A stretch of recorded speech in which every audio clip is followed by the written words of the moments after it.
Breaking news చూస్తున్నాం. రాష్ట్రపతి గవర్నర్లకు పంపిన బిల్లుల ఆమోదంపై సుప్రీంకోర్టు కీలక తీర్పునిచ్చింది. పెండింగ్ బిల్లుల ఆమోదానికి సంబంధించిన అంశంలో రాష్ట్రపతి గవర్నర్లకు గడువును విధించడం సరికాదని సుప్రీంకోర్టు వెల్లడించింది.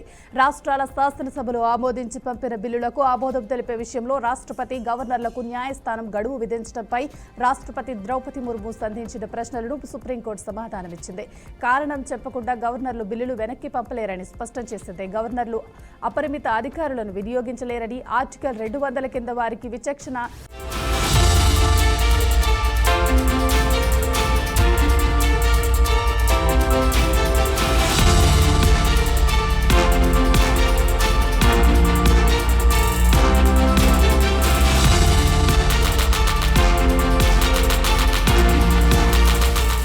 బ్రేకింగ్ న్యూస్ చూస్తున్నాం. ఆస్తులకు సంబంధించిన కేసులో ఏపీ మాజీ CM YS Jagan Nampally CBI కోర్టుకు హాజరయ్యారు.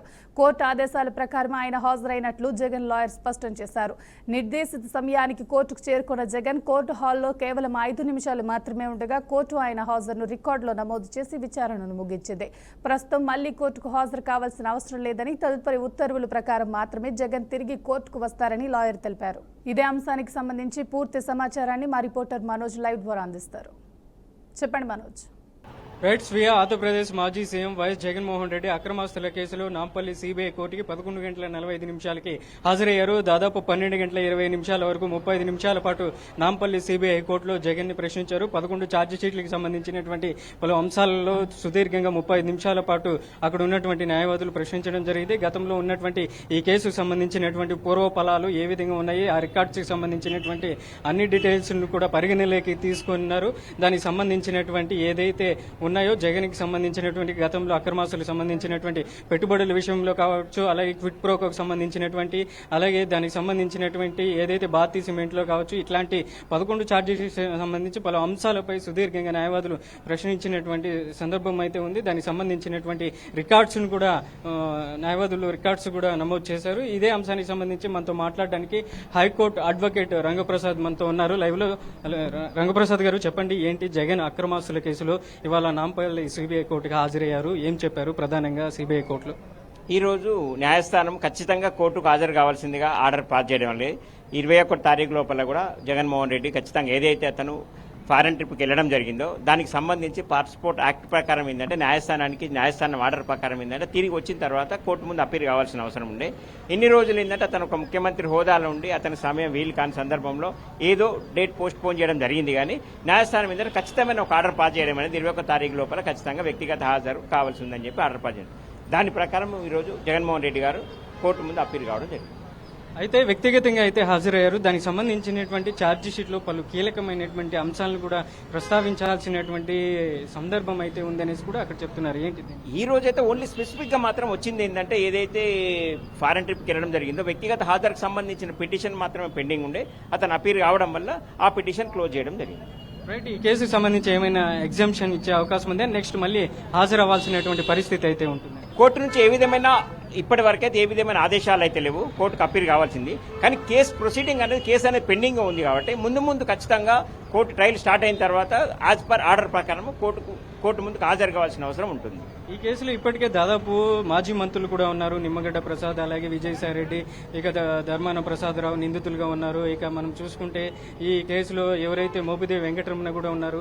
ఇట్లా వీళ్ళని కూడా పిలిపించే అవకాశం ఉందంటారా, లేదంటే ఏవన్ గా ఉన్నటువంటి జగన్మోహన్ రెడ్డిని మళ్ళీ కోర్టు ఉత్తర్వుల ప్రకారం పిలిచే అవకాశం ఉందంటారా? నేరంలో ఉన్న ప్రతి ఒక్కరు ఏంటంటే ట్రయల్ స్టార్ట్ అయిన తర్వాత నేరంలో ఉన్న అందరూ కూడా నేరస్తులు కూడా ఒకే విధంగా ఉంటుంది. కాబట్టి ఏంటంటే అవసరమైనప్పుడు అందరినీ కూడా పిలవలసిన అవసరం ఉంటుంది. దాని ప్రకారం అందరినీ కోర్టు ఆదేశాల ప్రకారం అందరు రావాల్సి ఉంటుంది. ఖచ్చితంగా ఇప్పుడంటూ ఏంటంటే ఒక జగన్మోహన్ రెడ్డికి మాత్రము ఓన్లీ అతను ఫారెన్ ట్రిప్కి వెళ్ళడం జరిగింది కాబట్టి వ్యక్తిగత హాజరు కోసం కోర్టు ఆర్డర్ పాస్ చేయడం జరిగింది. రైట్, జగన్మోహన్ రెడ్డి గారు యూరోప్ టూర్ పర్యటనకు కూడా వెళ్ళినప్పుడు అక్కడికి సంబంధించినటువంటి కోర్టుకి సంబంధించినటువంటి ఏదైతే మొబైల్ నెంబర్స్ కూడా అక్కడ ఇవ్వట్లేదు, మార్చారనేసి కూడా కొంచెం ఇదైతే జరుగుతుంది. దానికి సంబంధించిన ఏమైనా ఈ రోజు మాత్రం జరిగిన విషయం ఏంటంటే ఇక్కడి వరకు ఏంటంటే వ్యక్తిగత హాజరు ఏదైతే ఉందో కోర్టుకు రావాల్సి ఉందో దాని ప్రకారం అప్పీల్ కావడం జరిగింది. కోర్టుకు వచ్చిన తర్వాత న్యాయస్థానం కూడా అడగడం జరిగింది, మీరేమైనా చెప్పుకోవాల్సి ఉందంటే కూడా అతను ఏం లేదు, చెప్పవలసింది కూడా ఏం సైలెన్స్ గా ఉండడం వల్ల న్యాయవాది కూడా వాదించేసేదంటే దానికి సంబంధించి పిటిషన్ క్లోజ్ చేయడం జరిగింది. గతంలో ఉన్నటువంటి కేసుల సందర్భంగా ఏదైతే జగన్మోహన్ రెడ్డి అప్పట్లో ప్రతి వారం శుక్రవారం అటెండ్ అయ్యేవారు, దాని నుంచి ఆయన సీఎం అయిన తర్వాత ఎగ్జెంప్షన్ అయితే ఇచ్చారు. ఈసారి అలాంటిది ఏమైనా ఉంటుందా? ఆల్రెడీ అతను మెమో ఫైల్ చేయడం జరిగింది, కానీ దానికి సంబంధించి సిబిఐ వాళ్ళు పూర్తిగా వ్యతిరేకిస్తున్నారు. ఆ సందర్భంలో అంటే ముఖ్యమంత్రి హోదాలో ఉన్నప్పుడు అతని సమయం వేరు. ఇప్పుడు ఏంటంటే ప్రతి కేసులో అందరికీ సమాన న్యాయం జరగాలన్న ఉద్దేశంతో వాళ్ళు పూర్తిగా వ్యతిరేకించడం జరిగింది. దానికి సంబంధించి కూడా నడుస్తున్నది, కానీ వ్యక్తిగత మినహాయింపు అనేది ఇంతవరకు అయితే ఏమీ లేదు. ఇప్పుడు రైట్, తాజా మనం చూసాం గతంలో ఏదైతే 4 years బ్యాక్ 2020 జనవరి 20 లాస్ట్ జగన్మోహన్ రెడ్డి నాంపల్లి సిబిఐ కోర్టుకి హాజరయ్యారు. ఆ తర్వాత 4 years తర్వాత మళ్ళీ ఇప్పుడు అటెండ్ అవ్వడం వెనుక కీలకంగా ఉన్నటువంటి ఏమైనా అప్డేట్? ఇతను కీలకంగా ఉండంటే అతను ఏదైతే ఫారెన్ ట్రిప్కి వెళ్ళడం జరిగిందో దానికి సంబంధించి కోర్టు ఆర్డర్ పాస్ చేయడం అనేది వ్యక్తిగత హాజరు కావాల్సి ఉండే కొన్ని అనివార్య కారణాల వల్ల కొంచెం డిలే కావడం జరిగింది. ఆ విషయాన్ని కోర్టుకు వివరంగా చెప్పడం వల్ల కోర్టు కూడా మినహాయింపును ఒప్పుకుంది. కాబట్టి ఏదైతే ఉందో అతను కోర్టుకు అప్పీల్ కావాల్సిన అవసరం హాజరు కావడం జరిగింది. హాజరు కావాల్సి సంబంధించిన పిటిషన్ మాత్రం క్లోజ్ చేయడం జరిగింది. Right, thank you.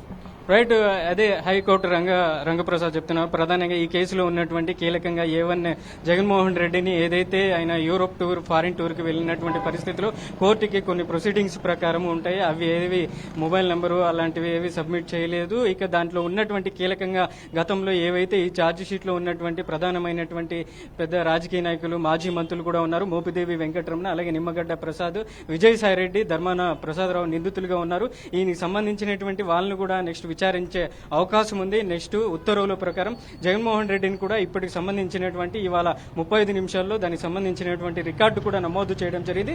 ఇక కోర్టు ఉత్తర్వుల ప్రకారం నెక్స్ట్ ఎప్పుడు నాంపల్లి కోర్టుకి హాజరవ్వాలి, ఈ కేసులో ఛార్జ్ షీట్ ని పరిగణలోకి ఎప్పుడు తీసుకుంటారు, తద్వారా ఉత్తర్వులు కోర్టు ప్రొసీడింగ్స్ ప్రకారం ఉండే అవకాశం ఉంది, అప్పుడు హాజరవుతారనేసి కూడా మనకు హైకోర్టు అడ్వకేట్లు అయితే చెప్తున్నటువంటి పరిస్థితి అయితే కనపడుతుంది.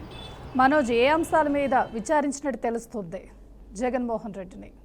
ప్రధానంగా ఈ కేసులో స్వీయ ఏదైతే ఉందో గతంలో ఉన్నటువంటి 11 ఛార్జ్ షీట్లకు సంబంధించినటువంటి భారతీ సిమెంట్స్, అలాగే 58 కంపెనీలకు సంబంధించినటువంటి క్విడ్ ప్రోకో, అలాగే ఇదైతే గతంలో ఆయన పెట్టుబడులు పెట్టినటువంటి కంపెనీలు, కార్యాలయాలు, భూముల మీద ఉన్నటువంటి ప్రతి అంశాలు ఛార్జ్ షీట్లు అయితే పొందుపరిచారు.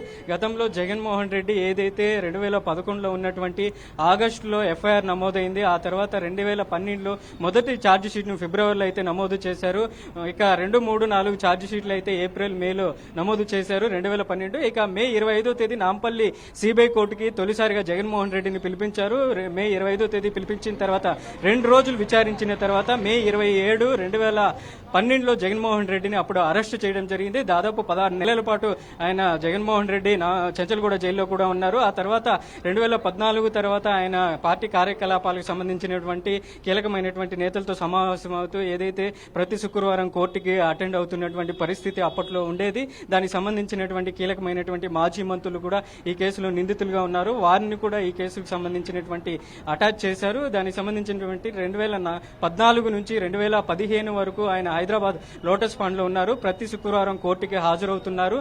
తద్వారా జరిగినటువంటి పరిస్థితుల నేపథ్యంలో 2010లో పాదయాత్ర తర్వాత 2019లో ఆయన అధికారంలోకి వచ్చారు. అధికారంలో వచ్చిన తర్వాత కోర్టుకు సంబంధించినటువంటి ఏదైతే ఎగ్జామ్షన్ ఇవ్వండి, నేను ప్రభుత్వ కార్యకలాపాల్లో శంకుస్థాపనలో పాల్గొంటున్నాను, నాకు ప్రజలతో మమేకం అవ్వాలి, ప్రతినిత్యం నాకు దీని నుంచి మినహాయింపు ఇవ్వాలని అప్పుడు సిబిఐ కోర్టు అనుమతి ఇచ్చింది. ఆనాటి నుంచి ఏదైతే 2020 జనవరి 20న లాస్ట్ చివరిసారిగా నాంపల్లి సిబిఐ కోర్టుకి వైఎస్ జగన్మోహన్ రెడ్డి హాజరయ్యారు. దాదాపు ఇప్పుడు 4 సంవత్సరాల తర్వాత మళ్ళీ ఇవాళ తారీఖు 20వ తారీఖున నాంపల్లి సిబిఐ కోర్టుకి జగన్ హాజరయ్యారు. మళ్ళీ దానికి సంబంధించినటువంటి ఏదైతే గతంలో ఉన్నటువంటి 11 ఛార్జ్ షీట్లు, 58 క్విడ్ ప్రోకో కంపెనీలు, ఇక ఉన్నటువంటి ఏదైతే ప్రధానంగా భారతీ సిమెంట్లకు సంబంధించినటువంటి వీటి అంశాల మీదనే ప్రధానంగా చర్చ జరిగింది. ఏదైతే ఛార్జ్ షీట్లో నెంబర్ 6 ఉన్నటువంటి ఛార్జ్ షీట్ మీదనే ప్రధానంగా డిస్కస్ జరిగింది. న్యాయవాదులు కూడా డిస్కస్ చేశారు. దానికి సంబంధించినటువంటి 6లోనే ఆయనకి గతంలో 2013లో